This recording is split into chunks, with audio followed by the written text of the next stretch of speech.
Donc nous allons commencer la partie qui nous intéresse, c'est-à-dire la partie e-commerce de cette formation.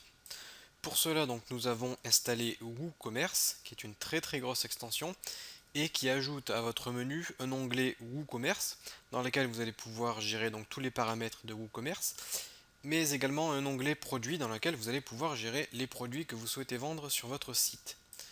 Je vais aller dans mes articles d'abord, afin de nettoyer un petit peu mon site, et je vais venir supprimer les articles que nous avons rédigés. Hop, je vais supprimer tout ça. Au niveau des catégories, je vais également supprimer donc les catégories que nous avions créées.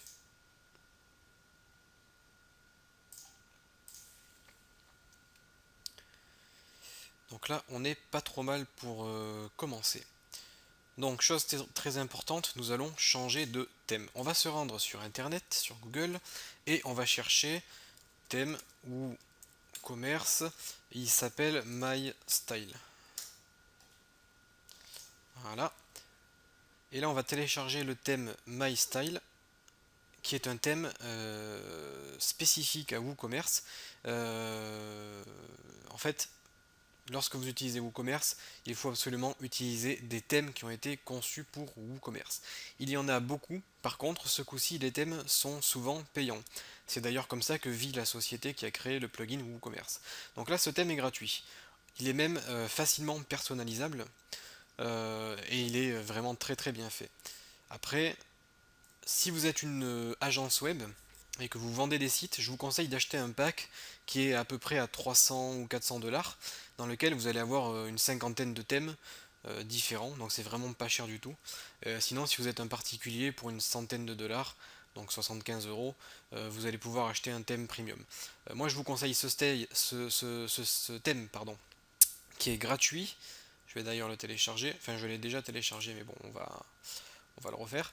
Il est gratuit, il est très simple, facilement personnalisable. Voilà, pour démarrer, c'est très bien.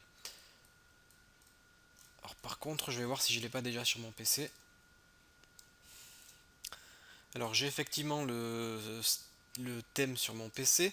Et le thème, donc soit vous le mettez en local, soit vous allez le mettre directement avec votre logiciel FTP, comme FileZilla. Et il faut placer les thèmes dans, alors je crois que c'est pas ici, c'est dans WP Content, thème, et là vous allez faire un glisser-déposer de votre thème. Hop, voilà. Donc là j'ai importé un nouveau thème, ou sinon vous pouvez directement aller dans hop, apparence, thème,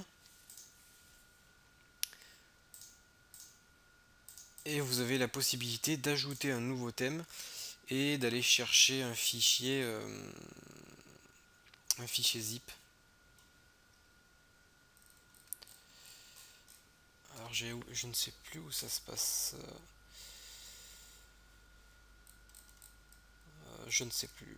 C'est pas grave. Donc vous pouvez l'installer manuellement en faisant glisser tout simplement le dossier MyStyle à l'intérieur du dossier thème. Et là du coup, si je vais dans thème, normalement j'ai MyStyle qui doit apparaître, il est ici. Je vais cliquer sur activer et là donc je vais pouvoir activer mon thème. Ça prend quelques secondes. Et on va voir, donc là on a un message de WooCommerce qui nous dit de configurer quelques pages. Donc je vais le faire, je vais cliquer installer les pages WooCommerce. Alors là le thème a été correctement installé, on y reviendra, hein. Il apparaît ici. En fait il y a pas mal de plugins complémentaires à WooCommerce, pour l'instant on ne va pas les installer. Et par contre le thème a de nombreuses options, comme je vous l'ai dit il est facilement personnalisable. Vous pouvez choisir pas mal de couleurs, de layout. Est-ce que vous voulez que ce soit une, deux colonnes, colonne à gauche, colonne à droite? Donc on a pas mal de choses. Pour l'instant je vais laisser tout par défaut et je vais juste actualiser ma page. Donc là on a le thème MyStyle qui est un thème e-commerce assez facile à comprendre. On aura nos pages, on aura la boutique, le panier, les commandes, le compte, etc. Juste avant de continuer, je vais aller dans mes extensions et je vais désactiver quelques extensions qui vont peut-être nous gêner un petit peu. Je vais désactiver tout ce qui est réseau social, voilà, désactiver.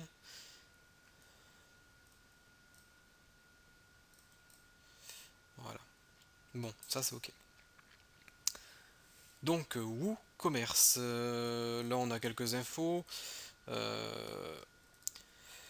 Je vais me rendre sur le panneau principal, donc je crois qu'on y était. Donc là on est sur le panneau principal de WooCommerce. Donc vous avez un petit récapitulatif des commandes, donc tout ce que vous avez vendu. Vous avez les codes promo, les rapports, les paramètres. Donc là, il me semble qu'on doit d'abord se rendre sur les paramètres. Voilà. Et là, on va avoir des paramètres assez importants à régler donc pour notre boutique. L'emplacement de base, donc là, on va chercher plutôt France, dans notre cas. Emplacement des ventes, où est-ce que vous voulez vendre dans tous les pays, où vous pouvez sélectionner les pays.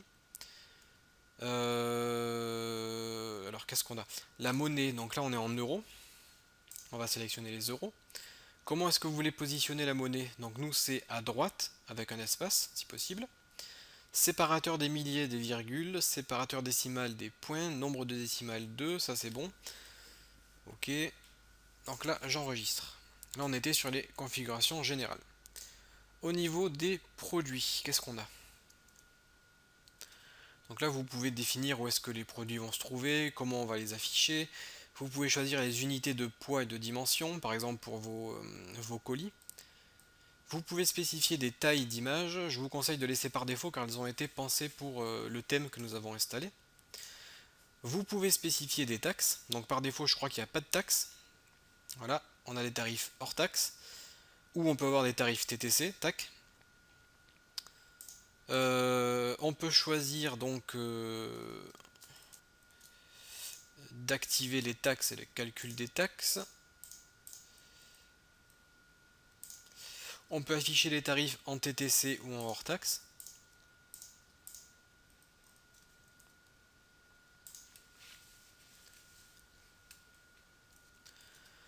Vous pouvez donc définir des taux de taxes pour tous les pays dans lesquels vous voulez vendre. Donc là, ce que je vous conseille, pour pas vous embêter, pour pas perdre de temps, c'est de chercher sur internet, ça se trouve très facilement, de chercher donc un fichier CSV contenant les taux des taxes pour tous les pays et vous allez cliquer sur import CSV pour importer le fichier afin de créer un tableau entier. Donc là, par souci de simplicité, pour pas que ça soit trop complexe, je vais laisser tout par défaut en activant pas les taxes et en affichant les tarifs hors taxes. Au niveau des commandes, vous pouvez activer ou désactiver l'utilisation des codes promo. Qu'est-ce qu'on a? Page panier panier, ok. Vous pouvez définir l'ordre d'affichage des moyens de paiement, virement bancaire, paiement par chèque, paiement à la livraison, PayPal. Vous pouvez définir, enfin, spécifier si vous voulez activer ou désactiver un moyen de paiement. Et vous pouvez donc accéder aux paramètres de votre moyen de paiement. Donc là par exemple pour PayPal, vous allez pouvoir spécifier votre adresse email de vendeur PayPal afin de recevoir l'argent sur votre compte. Donc on a d'autres réglages. Lorsque par exemple une facture est générée, vous pouvez spécifier des, des informations qui seront envoyées avec la facture. Et au niveau de l'API, vous pouvez récupérer vos identifiants en cliquant ici sur ce petit lien et vous pouvez récupérer vos informations PayPal, identifiant API, mot de passe API, signature API. Donc ça c'est pour sécuriser votre site. PayPal vous fournit ces informations lorsque vous êtes connecté à votre compte. Au niveau de la livraison, vous pouvez donc définir quels sont les frais de port, par exemple, les frais de livraison, en fonction du pays, en fonction du colis, etc. Donc c'est ici que ça se passe. Donc encore une fois, par souci de simplicité, je vais faire une livraison gratuite. On va prendre le cas, par exemple, de Formation Facile, qui vend des produits dématérialisés en téléchargement. Donc là, on est en livraison gratuite. Après, le reste, ça va pas trop nous intéresser. Qu'est-ce qu'on a dans le compte? Ok. Donc ça, c'est la page Mon compte de l'utilisateur. Et les emails. Donc là, c'est lorsque les emails sont envoyés. on a l'email d'envoi, le nom, bon, on va laisser par défaut. On peut vérifier l'état du système, donc est-ce que tout s'est bien installé. Ok, donc là on voit qu'on a un petit souci, donc je pense pas que ça nous gêne. Mais en gros on doit augmenter la mémoire limite dans les options de WordPress. Pour cela on a des instructions et ils nous disent d'aller chercher dans un fichier. C'est le fichier WP Settings. Donc on va chercher. Et là on doit ajouter une ligne de code. Celle-ci.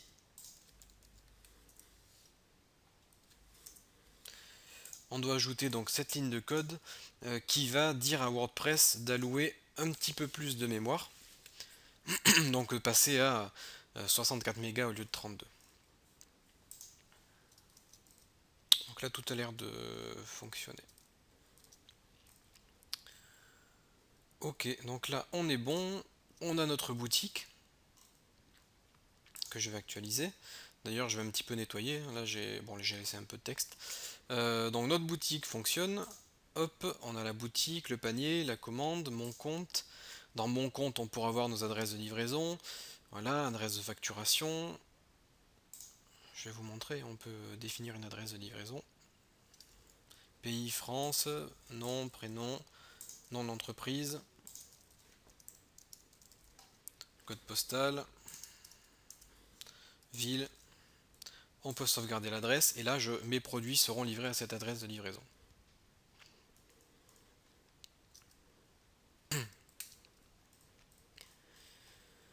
Voilà, donc là, vos clients vont pouvoir créer un compte et passer des commandes sur votre boutique. Alors là, on a fait juste une petite vidéo pour installer le thème et voir que WooCommerce est bien installé, etc.